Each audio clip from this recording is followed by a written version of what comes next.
assalamu aleykum wa rahmatullahi wa barakatuhu ko salminde e juurade en garti alluwal men tata ɓiwal ngal ay ngal ɗo alluwal ne kowoni jangguinirte hen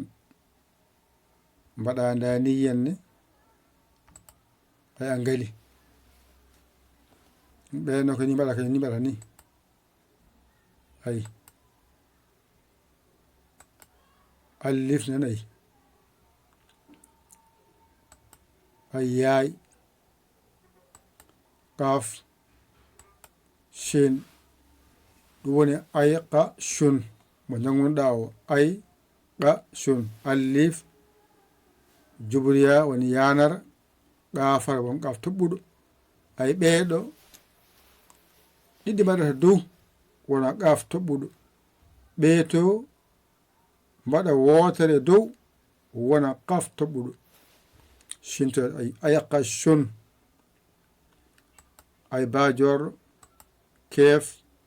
ara ɗum ɗum woni bakarun ay bakarun garaɗo jatungu lamara sinara ɗum ɗum woni jala sun ay jala sun del mim tajor ɗum woni dama tun ay ha mawɗo ha saqiru nunarak hun endu ɗum woni hana sun ɗum woni wow saridu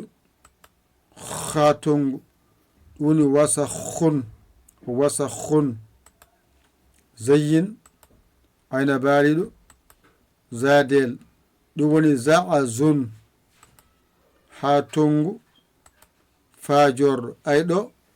ɓe hen ko toɓɓe wotere mbaɗata dow wona fa toɓɓuɗo ɓe hen mbaɗa less wona fa toɓɓuɗo ɓe hen ko dow mbaɗata wotere wona fa toɓɓuɗo ɓe mbaɗa less wona fa toɓɓuɗo ko gotum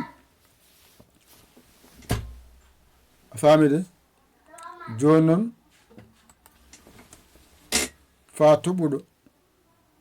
joni noon ɗo woni za koyngal ɗo woni ɗa koyngal ɗo woni za ɗawno ko hafazun ay hafazun ɗo woni ɗawo daridu gane baliɗo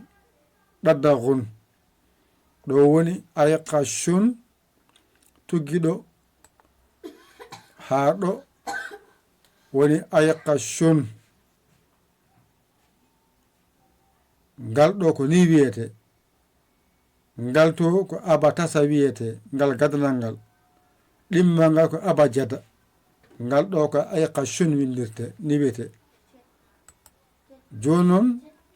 alif yanara qafara shintoɗo peccuɗo ɗeɗo nayyi woni ayqashun bajorɗo e keefo e arao woni bakarun ay jatungu o e lamara o e sinara o woni jalasun del e mimarako e tajorɗo woni damatun ha mawɗo e nunarak e hun endu so rendi wona hana hun ay wowo e saridu e khatungu woni wasakhun ay zayyino e ayna baliɗo e zadire gonoga o wona zaazun ha tungu e fa jorɗo e za koyngal wona hafazun ɗa koyngal baridu gayna baliɗo ɗaddagun ɓe ko ni jangani abajada o ɗum ɗo kadi ko jangde fof so rendi yaltani ɗe kono noon goto fof sifo mo janginirta ɓen so ngari janginira ba siñiƴe mimarak pami ɗon de wadde on keeɓi alluwal gadanal ngal on kollama ɗum ɗimmal on kollama tataɓal nani ƴetta janga mbawa a ronki andude laawol ƴeewo bawɗo ɗakkoɗa sara makko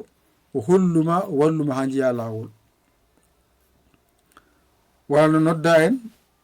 00221 77 906 14 81 mbaɗa yaya mbaɗa linjiya WhatsApp o caggirta saggere ma a saggani ɗum jinmi walla an kesso jiɗɗo jangude o bisimilla ma ala suka ala mawɗo ala debbo ala gorko jiɗɗo tan wiya an mo yiyata bindi o ngara janga ha mbatta yiide bindi kalɗa ko joɓata joɓa janga yo Allah wallu en nande e famde ko musidɗo mon guiɗo mon saabu Allah Yaya l'école Sénégal alhamdulillahi bil alamin on jarama wassalam